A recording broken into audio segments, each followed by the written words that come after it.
Hi everyone. So today we're going to go over 5 top rental scams, or scams, including rentals is one of them. But these are top 5. I came across an article in Realtor.com that I thought was interesting, and I thought, you know what? Several of these have been seen in our area, so on the Central Coast.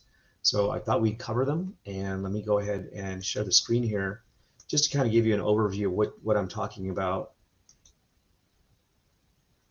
So the top 5 rental scams are, or top 5 real estate scams is what I'm meaning to say, is rental, wire scams, the bait and switch scams, faking interest scams, and then something called a lockout clause. So I thought these were interesting to cover, and what I'd like to do is maybe just discuss each one. I'll go ahead and also pull up the article. Let me stop this here and we'll get the article up on screen for y'all.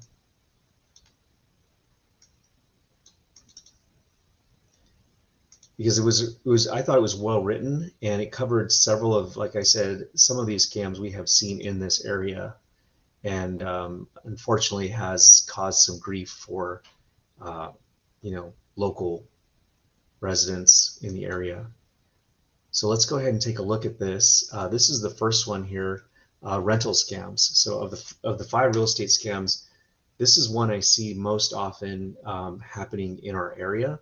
What we're seeing is a home will go on the market, and thanks, Joe, for that comment. Appreciate it. We'll see rental scams that are appearing in several forms, but the most common is a house goes on the market, it's vacant, and you'll see ads for that particular home on Craigslist or on different apartment websites. And what they're doing, it's a fake advertisement. They're trying to get you to send them money. How do they get you to do it? They're putting it in as maybe the rent for that house is normally $3,000 a month, and you see it in the advertisement for $1,800 or $1,900 a month, way below market. It's absolutely insane what they're offering, and you think this is really good. Well, it boils down to, if it's too good to be true, it most likely is. So what they're trying to do is tell you, oh, I'm out of town. Go ahead and send me the money by FedEx. Here's where to send it, or wire it, and then we'll send you the keys. Because I'm out of town and I had to leave town in a hurry, and I have to send you the keys. This is one that actually happened on one of my listings. I started getting a lot of calls on it, saying they'd like to view it because they were interested in renting the property, and it was like, wait, this home's for sale. It's not for rent. And that's how we discovered it. So of course we turned that over to the sheriff's department. Most of the people that were calling me were calling because they were curious, because they saw a for sale sign there. My sign was in the yard, right? So they called my number to try to get access. And this is how we got wind of this scam that was going on. Call sheriff's department, but there's not a whole lot they can do. So it's really a buyer beware thing. And that's why I thought I'd really put this out today. So if you know someone that's looking for a rental or struggling to find something affordable, have them talk to somebody reputable, property manager, or their local realtor, and verify if there's something. If it's too good to be true, we can check it out for you. We can find out who the real owner is and see who you're talking to. So be aware of rental scams. That's the first one. The second one is wire scams. This has actually happened in our local county, and I'm not talking about just a few $1,000s. I'm talking about in the hundreds of thousands of dollars. Deposits and down payments have disappeared because of these real estate wire scams. So people realize they've hacked your account, your email, and they can now tell that you're in a transaction. So they will pose as your realtor, they'll pose as your title officer. So always, always be sure to work very closely with your realtor, title officer. Those are the only 2 people that should be contacting you about your transaction. If anybody else calls you, make sure you meet face-to-face with your realtor if you suspect something. Make sure you make that phone call to make sure they're rerouting that account. Would they do this during your transaction? Absolutely not. So if anything's changing midstream on your escrow and you're being asked to wire your deposit or a down payment to a different address or a different location or account, that's a red flag right there. So that's how they get into, they make it sound very convincing. They'll take the logo, everything, and make it sound like your title company or your realtor is the one messaging you. So the other one is a bait and switch. I've seen this in a couple of ways. One way that I get the most calls on right now is, hey, I'm calling about, let's say this house should sell for 750,000, but they're calling me saying, hey, I see this house, it's for 450. I'd like to make an offer on it. It's for sale. I see it online. Well, the house that's listed for 450 or 500,000, it's like 200 or 300,000 below market. What they're looking at is the listing of it maybe back in 2008 or 9 during the crash. And so what people are doing is they take these old ads and they post them as if they're for sale, and they have whole websites like this. You have to click on the website, subscribe to them, pay them $50 to get access to all these listings, and guess what? They end up taking your money, and they're all bogus. They're all bogus listings. So that's one way they get you. It's called this bait and switch. So it's not uncommon to see this. I get almost weekly, I get calls like this from buyers that are trying to get information on these homes, and it's really not a nice thing that that's being done by these sites. Another way I see it is, and I everyone does business a different way, but I won't name the site, but they're a very powerful site. They're out there. There's several sites that do it, and they're putting up these homes that are pre-foreclosure up online and making them seem as if though they're for sale. So what that's doing is it's trying to get you to click on it so that they can then sell your lead to one of their subscribers who is most likely a realtor or investor.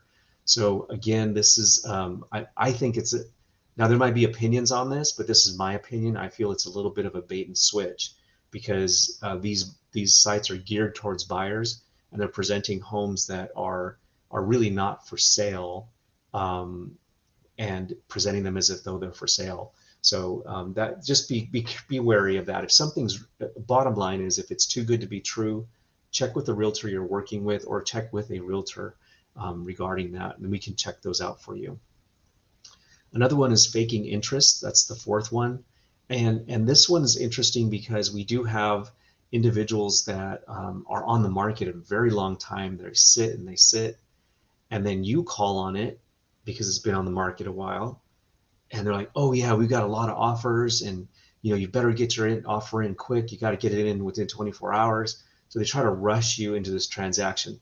This one's a really easy one to get the red flag on, right? If someone's trying to pressure you into a moment of making an offer quickly because you get that FOMO, that fear of missing out, you may want to pass on it, especially if it's been sitting there a while. So most of the time, the reason renewed interest will come on something that's been sitting on the market a while is because it has had a reduced price, right? That makes more sense. But if something's just been sitting there and all of a sudden you're calling on it and there's no price change, nothing's happened on it, most likely to be oversold. So be careful for that. And the last item that I wanted to talk about is called a lockout clause. Now, I haven't seen this a whole lot, but I thought it was interesting that it was mentioned in the article because, a lockout clause, what it does is what they're targeting are distressed sellers. It's sellers that are maybe don't realize what their options are in terms of getting their home on the market and offering it on the MLS to a broad spectrum of buyers. And so someone will come and approach them directly and say, hey, I can sell your house quickly, but you've got to sign this, and we've got to do it fast because I've got a buyer on the line. For whatever reason, they're going to try to pressure you into signing right away. And so you could be leaving two things. You could be leaving money on the table by selling your house for much less. And another thing is that they're locking you into not being able to sell it to anybody else. So it's kind of a way to get you locked in. And here's the catch, is they're going to have all these hidden fees, more fees than you would ever pay a realtor. A lot of these, we even see it with iBuyers, like when you click online sometimes and you want to sell your home immediately to some of these big websites that are out there. They have these hidden fees that end up being anywhere from 6% to even 12% of the sale price of the home. So again, they're taking advantage of somebody that's kind of in sore straits. So if you are in that position, be sure to contact your realtor. There are other options. For example, And this isn't a plug, but like eXp Realty has this thing called express offers now. So rather than putting you in front of just one person that can pay you cash for that house within a week or two, we're going to put that house out to several people who could possibly pay you cash for that home. A much safer and better option, and it's all being done by a reputable company. So again, if you suspect you're getting targeted for any of this, you know, if you're dealing in an escrow, talk to your escrow officer, talk to your banker, talk to your realtor immediately, and don't even do anything else. Many times, contact your local sheriff's department or even the FBI office, believe it or not, because these are serious scams, and we're talking about serious money for hundreds of thousands of dollars sometimes, or even thousands of dollars. I mean, just to rent a place can cost quite a bit of money, and to get scammed on something like that even can be a hard hit on a family. So I thought I'd share that today. Again, there's those 5 scams. You know, we've got our rental scams, the wire scams, the bait and switch scams, and those faking interest ones. You know, be careful for that. And then of course the lockout clause thing on the wholesale side, or not the wholesale side, but just on the fast sale side. So I want to be careful of that. So anyway, hope you enjoyed that. Hope you all have a great day.